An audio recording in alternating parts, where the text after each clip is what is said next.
خبروں کے سلسلے کو آگے بڑھاتے ہوئے اب رخ کرتے ہیں سیالکوٹ کا ضعیف العمر بیوہ خاتون کے مکان پر قبضہ کے خلاف اہل خانہ سمیت اہل علاقہ بھی سراپے احتجاج۔ ہمارا وراثتی گھر ہے، ہم نے کسی کو فروخت نہیں کیا، اعلیٰ حکام سے انصاف کی اپیل۔ مزید اس پر رپورٹ کر رہے ہیں ہمارے نمائندہ ڈاکٹر علی عمران۔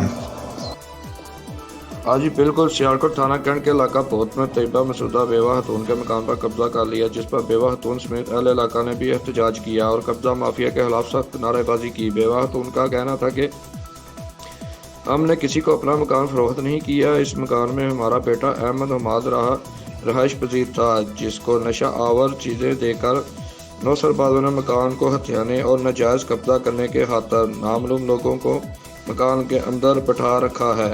ہمارا وراثتی گھر ہے، اس کو کوئی بھی ایک شخص فروخت نہیں کر سکتا۔ بااثر قبضہ گروپ ہونے کی وجہ سے تھانہ کینٹ پولیس ہماری بات نہیں سن رہی۔ بیوہ خاتون نے وزیر اعلیٰ پنجاب اور اعلیٰ حکام سے انصاف کی اپیل کی ہے کہ ہمارا گھر ہمیں واپس دلوایا جائے۔ نمائندہ علی عمران، سٹی 5 نیوز، سیالکوٹ۔